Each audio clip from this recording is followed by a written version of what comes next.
Beckley Excavation Coal Mine. My name's Gerald, I'll be your guide today. Now we got 5 little safety rules you gotta follow while you're underground. They're posted right over there. Number 1, stay seated at all times. That means don't stand up. If you stand up, you're gonna have a bad day. Probably a new hair. Number 2, keep your hands and feet inside the cars. We've got a couple areas that's got close clearance. Number 3, don't drag your hands on the top. We've got these foothold plates real sharp. Don't touch your fingers. And we get a lot of road coasters. Number 4, no smoking in the mines. It's against state and federal law. So if you smoke, wait till we get back outside. And number 5 says to work safe. That means once you load your 1-ton coal, I'll bring it back out.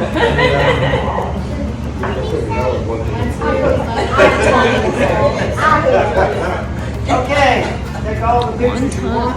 Just don't bring your camera or your phones down in these seats, otherwise they will go through the back. But if you lose one, don't worry, you'll find it on eBay in about 4 hours. I'm just kidding. Okay, when you come out, be sure to go upstairs and see that before you watch your tickets, there's some coal music in the whole top floor. If you're going to visit the 5 houses, go out this door and up that walkway. That's the only way to get to those houses. Down over the hill, we have the Youth Museum and the Old Mountain Homestead. That's some log cabins, and they've got people to tell you about life back in those days. So there's a lot to see here. We want to make sure you see everything. Any of you been here before? How started? Oh my God.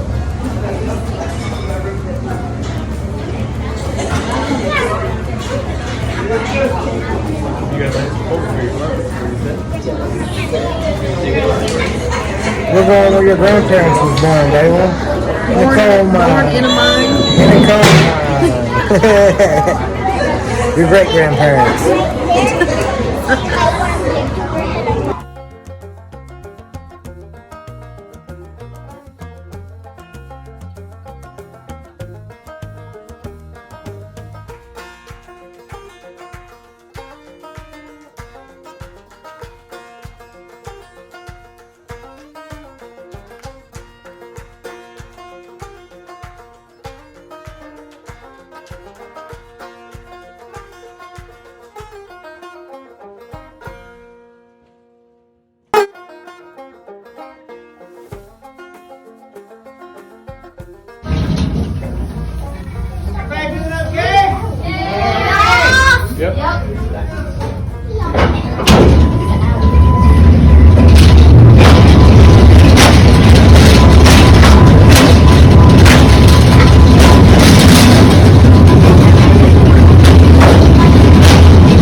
Okay, I'd like to tell you a little bit about this mine here.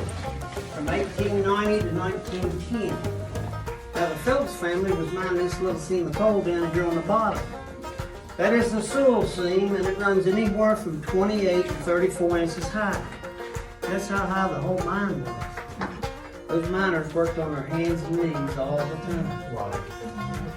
Now, this mine shut down in 1910, and it sat idle until 1958. The city of Beckley bought it. When they bought this mine, they hired a company to come in here and shoot the rock from the top of these cars up to what you see today. So they could do tours in here, and this makes 61 years of doing tours in this mine.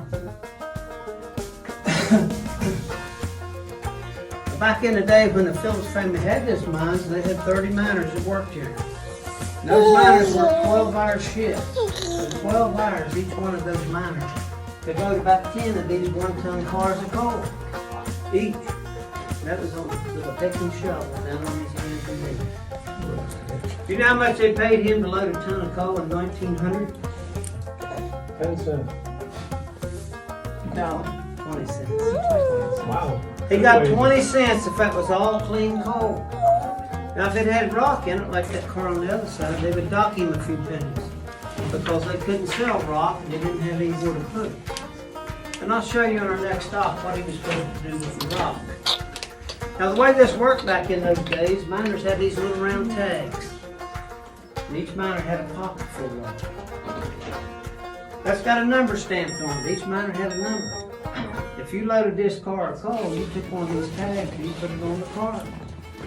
A donkey or a mule would pull this outside, and when it got outside, somebody'd collect the tag. They'd write that number down, and they'd save that tag and give it back to the miner to use again. And that's how it worked. And it worked good for a while. But as this mine started getting bigger and bigger and started spreading out, this mine goes for over 8 miles. Every now and then, you'd have a car of coal sitting here waiting to go outside, and somebody'd slip over here and change the tag. Yeah, they'd steal your coal. Now, whose tag was on this car when it went outside, that's who got paid for it. Got paid for it. This got so bad in this mine that finally they had to do something to stop it. And here's what they did. They told the miners to nail their tag to a piece of wood. Now when they brought you an empty car, you threw this piece of wood in that empty car. And you covered it up with your coal. So now they would take this car outside and dump it. They'd look for that piece of wood, and they'd know which miner actually loaded this car of coal. That was pretty clever in 1900.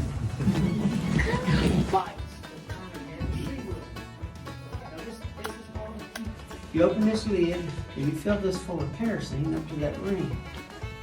It's got a wick that goes down the spout, so he would fill it up, close this lid, and he'd light the wick. He wore that on his head. Now that didn't put out a lot of light. About like there was candles on his head. Every hour, this thing would run out of fuel. This light only lasted 1 hour. Now I'm going to show you what that looks like when you're underground and your light goes out. But before I do, I want you to hold your hand up in front of your face. You just hold it up in front of you. Now when I turn the lights out, I want you to see if you can see your hand. Here's how dark it is in a coal mine. I see a few shot lines. You can just cover those up.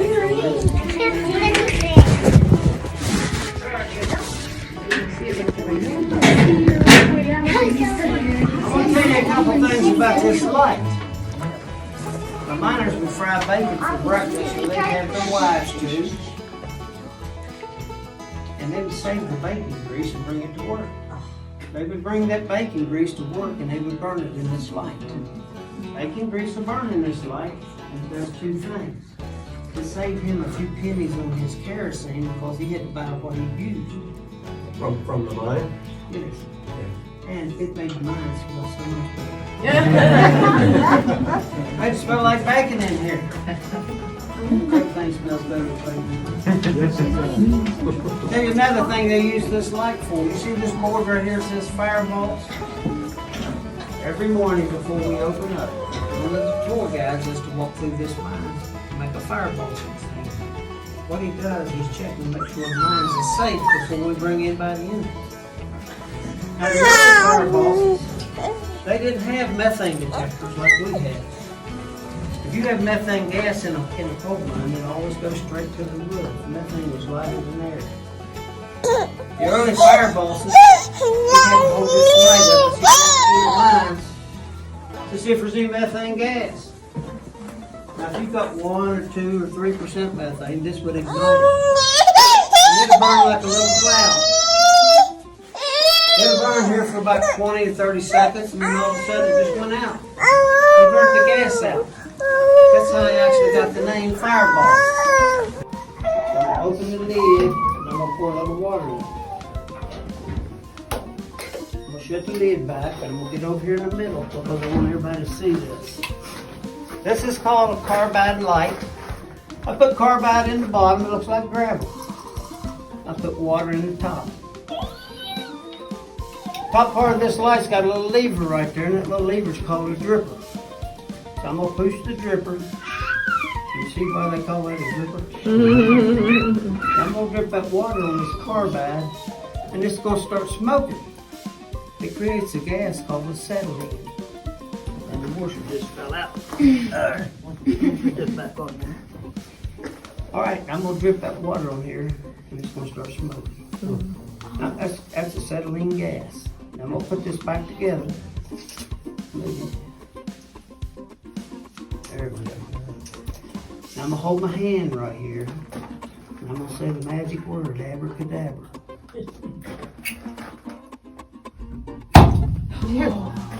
The lights. Now there wasn't no magic to that. There's a striker right here. But you gotta hold your hand here and let that gas build up a little bit. Then you light it. Now this was a big improvement for the miner. This light will last 4 hours. Wow. Now let me turn the lights out again and show you how much light he had to dig that coal with. Now, you can still buy a carbide today, but they won't ship it in the air because it's considered a hazardous material. If it gets wet, it activates it and starts releasing gas.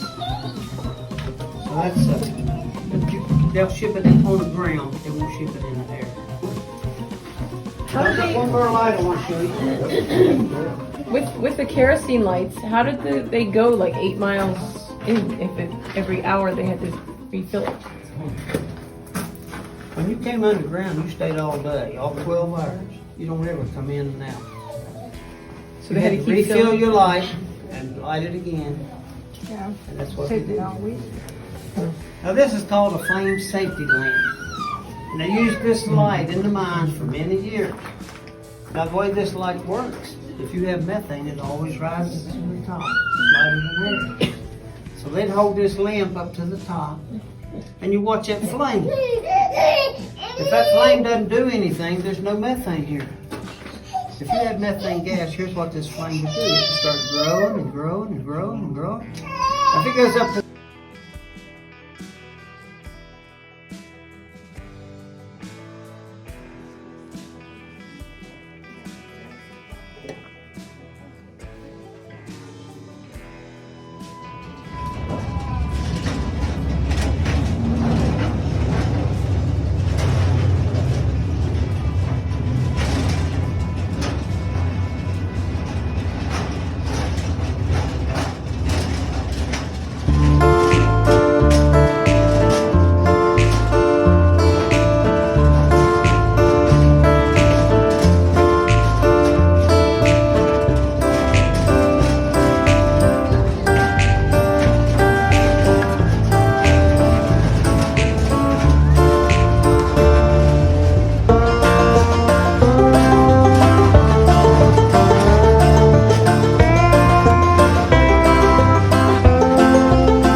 just taking too long. So they started shooting coal with dynamite. But even at this time, miners still work by themselves. Each miner, when he came to work, had a location like this to come to. And here's what he had to do. Now the first thing he had to do was take this pick, and he has to dig the bottom part of that coal by hand. He was down on his knees, or he'd lay on his side. He's got to dig this place 8 foot wide, and he would dig back as far as he could reach with this pick. That's called the undercut. Once he dug the undercut, he would get his drill, Now he would take this drill, and he's got to drill 3 holes in this 8-foot area. He drills a hole on the left, one on the right, and one in the center. He drills these holes down in the coal because it's softer. If you drill these holes up next to that rock, when you shoot your dynamite, some of that rock will come in. And he can't send rock outside. So if any of that rock comes down, he's got to separate it from the coal, back it off to the side, but leave it in the mines. Now he was down on his knees. He was down on his hands and knees, and this went against his chest. And he drills these holes with his hands. Now he would drill those 3 holes as deep as he could with this bit. That's where he's going to put his dynamite. So he drilled the 3 holes.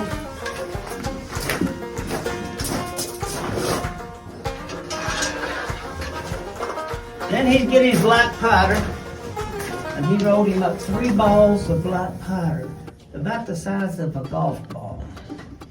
He put that black powder in them holes he just drilled, and he would take this tamping stick, and he'd push that black powder all the way back to the back of that hole.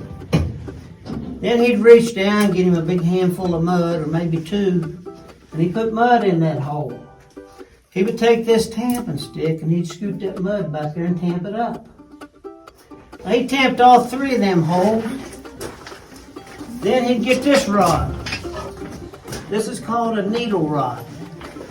He put this needle rod in that hole and he'd punch a hole through that mud all the way back to that black powder. What he's doing with this rod, he's making a place to put his fuse. He put a fuse in each one of these holes he drilled. He ties them all together. Now he's ready to shoot that dynamite, but he's got one more thing he's got to do. Before he can shoot that dynamite, he has to come out here to what we call the mouth of this place. And he has to holler something as loud as he can. Fire! Fire! Fire in the hole! You ever heard that before? That's a warning. So people that's working close by can get in the clear before he shoots this dynamite. Now, I worked underground 45 years, and twice I saw somebody come through here. And they put off the blast and they were killed. Even the miner can't stay here. He would take that fuse and he'd go down the entry about 50 or 60 feet. He'd get behind one of them timbers. And he'd shoot this coal. When you shoot this coal, it blows it everywhere. Now he had to wait about 5 or 10 minutes for the smoke and the dust to clear. Then he would crawl back up here. Remember, the mines is only this high. He'd crawl up here and get his shovel. They'd bring him an empty car. And he starts shoveling up that coal and putting it in the car. Shovel up the coal and put it in the car. Shovel up the coal and put it in the car. He had to clean up all that coal he just shot loose. And when he gets finished, you know what he has to do? Start all over. He's got to do this 4 times a day to get the tonnage they wanted him to get. Now back in those days, they wanted each man to load 10 tons of coal. If you came underground and you couldn't load 10 tons of coal, you could bring your kids in here and help you. That's why you see a lot of them old pictures that's got them young boys, 12, 14 years old. They come underground to help old dad. Now Congress outlawed that in 1938. Got the kids out of the coal mines. Thank goodness. Now over on this other side, we got a today. We got that yellow machine sitting there. It's called a loading machine. The load machine had arms on it that went like this. They're called gathering arms. Once you shot this coal loose, you would take that machine and it would gather up the coal. Now as it gathered up the coal, it ran it out the back. It's got a conveyor chain in it. They would raise the back end of that machine up in the air. They'd pull a shuttle car under it. That's how they loaded your shuttle car. Now that old fella sitting back there, his name's Marvin. Now I'm going to tell you all how Marvin got that name. Last year we had a tour guide that worked here that was 82 years old. We got to kidding old Marvin because he was moving so slow. We said, Marvin, we can't tell the difference between you and that mannequin sitting back there. No, Marvin, he got a big kick out of that. He said, that's all right, y'all have your fun. He said, but let me tell you this. He said, those people are taking more pictures of me sitting back there on that loading machine than they are of y'all. Oh, Marvin was a delight to work with. He really was. Marvin was a good Christian man. And he worked here, I don't know how many years, a lot. Long time. Yeah.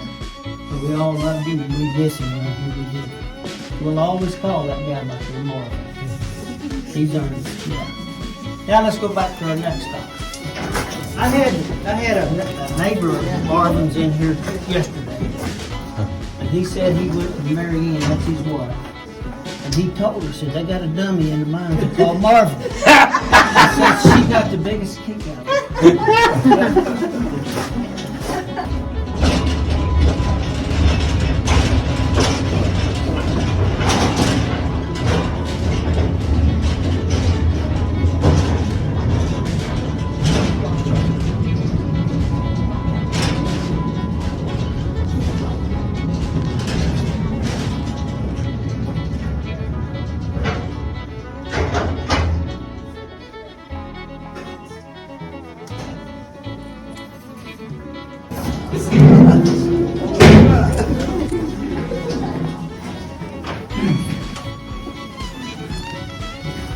Okay, by the early 50s, they finally got electricity underground, and they started bringing more equipment inside.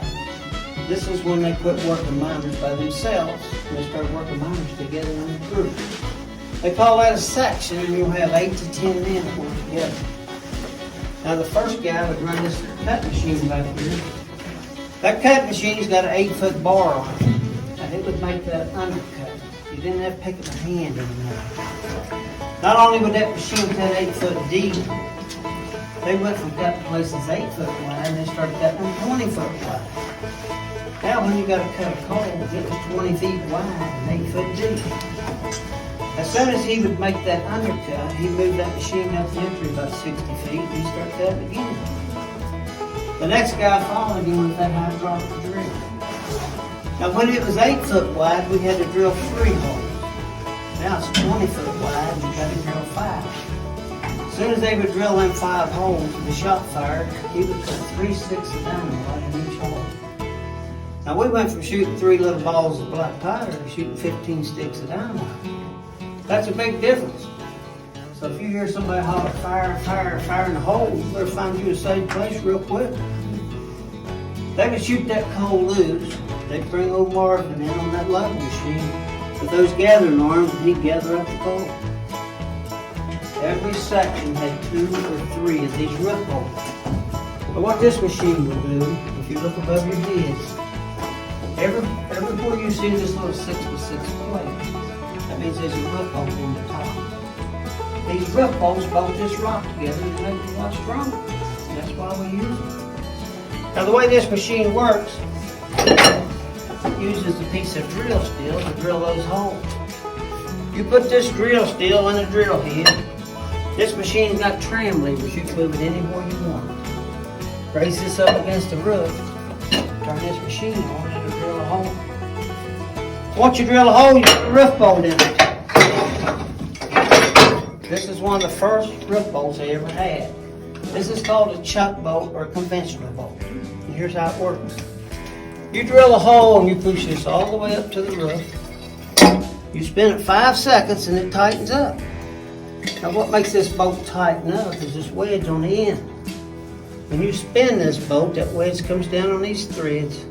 It pushes these 3 little fingers out. Well, when they spread out that rod and grip, it tightens up. That's how this bolt anchors. They used this bolt up until 1970. In 1970, they came out with a new bolt, and it looked like this. It's called a blue bolt or a resin bolt. Now, the way this bolt works, you still have to drill the hole, but you put this tube of glue up in it first. But when you start up with this bolt, when that glue hits the top of that hole, as you push this bolt up, it ruptures this cartridge. You end up with that much glue on that bolt. Now you push that bolt up close to the top. You spin it for 5 seconds. You're mixing the blues, what you're doing. Then you hold it up against the roof and it blues it up there. Them old miners seen this and they just shook their heads. That never worked. 53 years later today, we are still using this roof bolt. Still using it. Now, did you see any of these coming through the mines? Yeah. Anybody know what this is called? It's called a pizza pan. Pizza pan. We did not have any of these in this mines until last winter.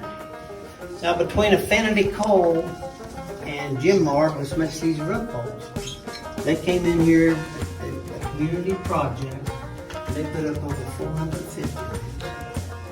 These are just additional support to help hold this roof and these ribs the way they are. So we appreciate what they've done. And they're talking about coming back again in the future.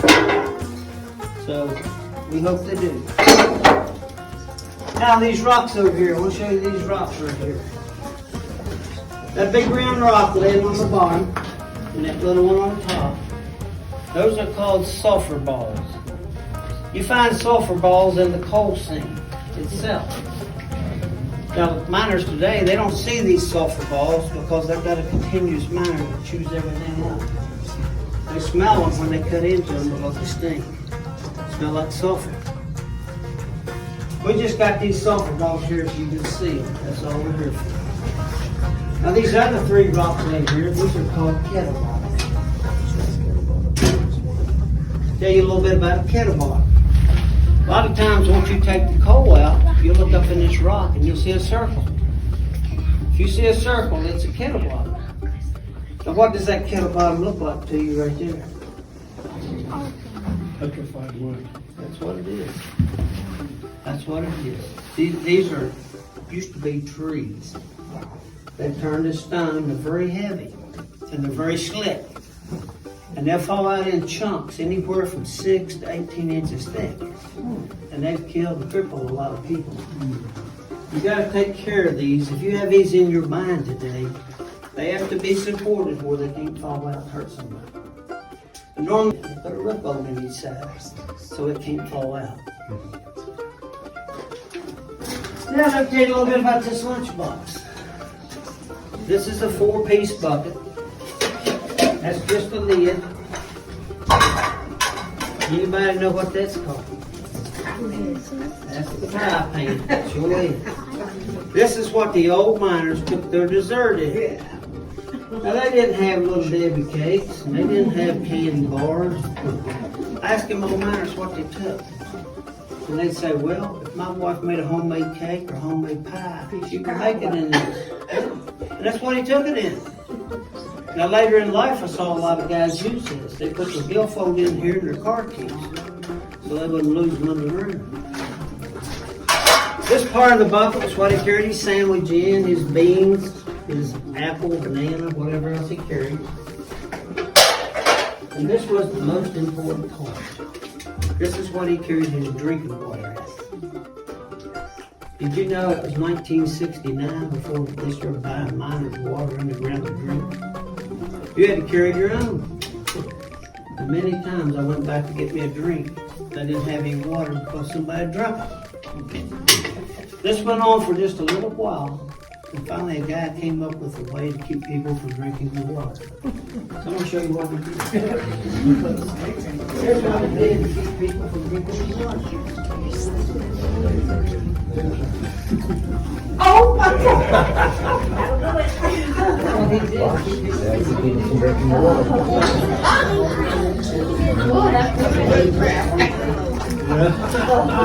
That's what he did. Keep people from drinking his water. Did you drink that water? No.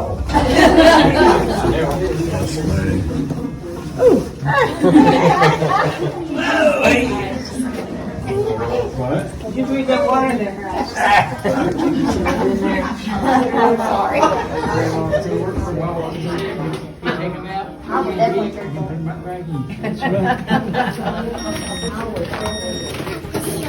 Somebody just think about you.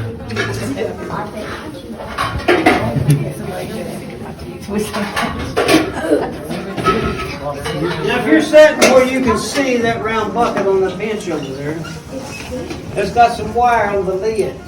You know what that wire was for?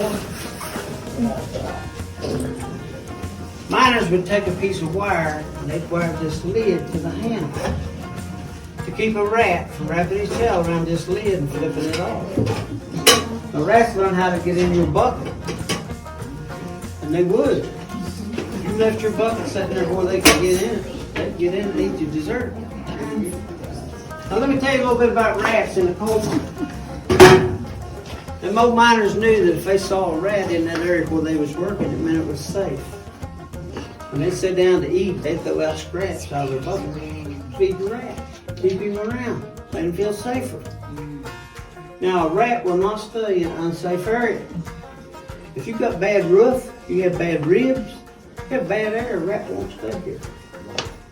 Now how they know that, I don't know. They will go somewhere else in the mine. There's no saying in the mines, if you're underground and you see rats running out, you better go with them. Something's happening, something's going on. There's a lot of truth to that. Now let me tell you a little bit about this scooter. You know, in the early days, they didn't have man trips. A lot of them old miners had to crawl in, they worked all day and then had to crawl back out. They just didn't have nothing for them to ride. Some of them old miners, if they had track in their mines, they would get a little scooter like this, or they'd make them. And they'd take this scooter and lay it on a track, lay it on one of the rails, and they'd lay this bucket, set this bucket right here in the middle. They'd get down on their knee and they'd fold that handle so they could hold it with their thumbs. They'd push this with their foot, and down that track they'd go. And that's how a lot of them got in and out of the mines. Yeah, we think we have it tough. The old miners had a tough life. That was their hoverboard. I started in the mines in 1972. And I saw people still using these scooters to get around the mine. They just didn't have drives.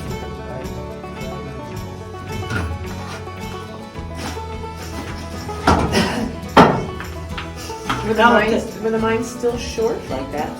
It depends on that coal seam. Remember how thick that coal seam is, that's how high your mine is. Now I'm going to tell you a little bit about this telephone. Even in the early days, they had communication. If you was in here working and you needed some longer temperature, so maybe you had a man hurt. You got this phone, you can call outside and say, hey, I need some help. They'd come and help.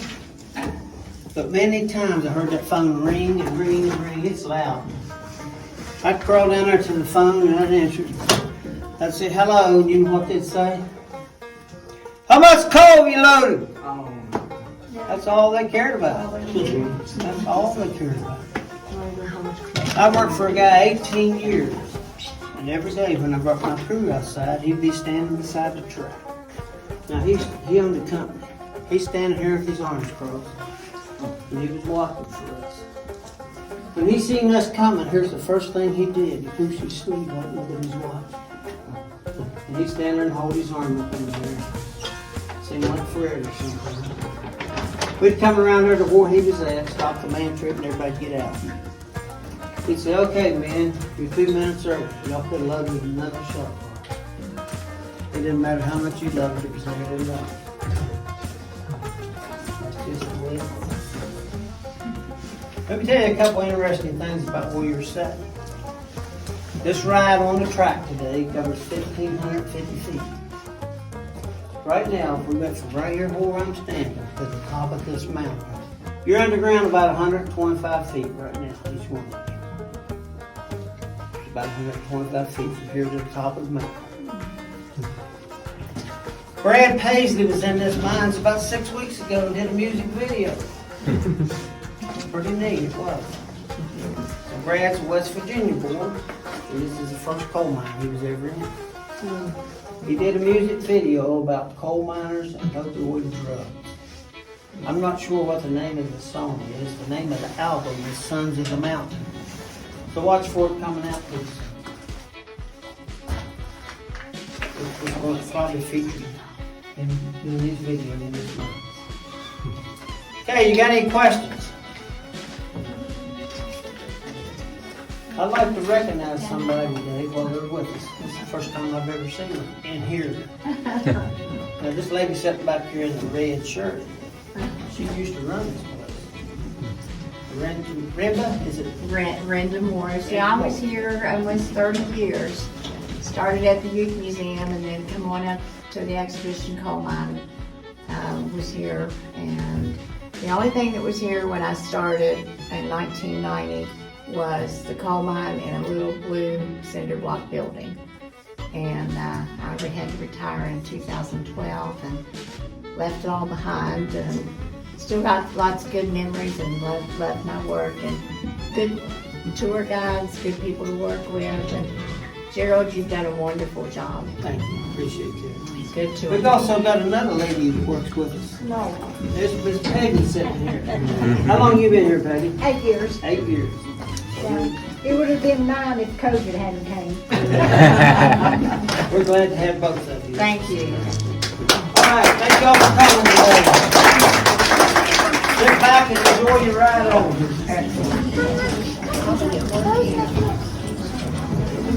Popular color.